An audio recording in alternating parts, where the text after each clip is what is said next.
This is my confession. My name is Joseph Schlief. I'm part of the multimedia class at CSI, the class of 2022, and today I'm going to be showing you my project that I've worked on for my senior capstone.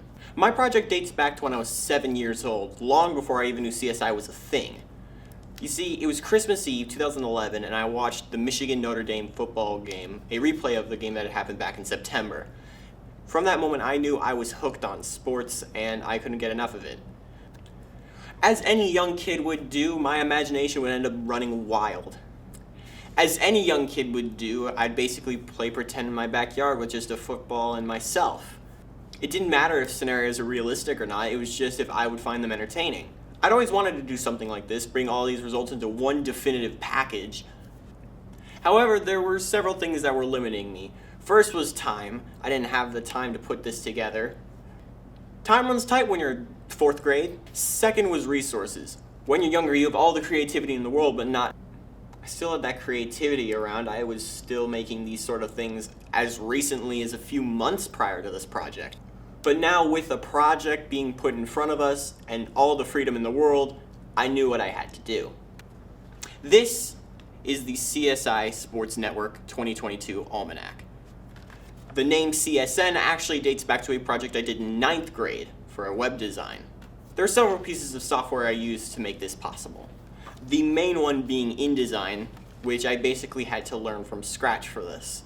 We hadn't learned fully how to use InDesign, we had just kind of started with it, but I took that knowledge from those lessons and developed on it to put this together. Several graphics in the book were designed in Illustrator to mimic the designs of the late 2000s and early 2010s. However, the one thing I used more than both of these wasn't even something we technically learned in multimedia. It was Excel. Now, I don't take MS Office as a class, but Excel was something I used semi-regularly. Excel was pretty much essential for keeping all this knowledge down.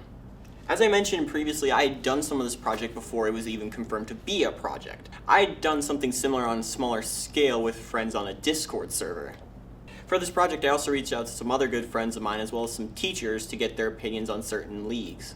I wanted to merge past, present, and future together. This includes all of the original teams in the league, as well as some teams moving back to their original cities, some teams that no longer exist in their current leagues, as well as some new teams for each league. The whole purpose behind this was to replicate something similar to the Gray Sports Almanac from the Back to the Future movies.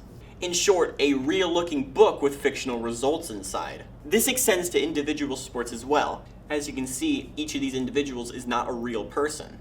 The use of fictional people is to help preserve this idea that this comes from another world. Some other resources I used include the beyond useful Chris Creamer SportsLogos.net, a perfect resource for gathering logos, as well as Behind the Name, a random name generator which helped with coming up with the names for these players. To sum it up, this book represents the history of a passion. It was a promise I made to myself 8 years ago, and thanks to CSI, I finally am able to realize this promise in physical form.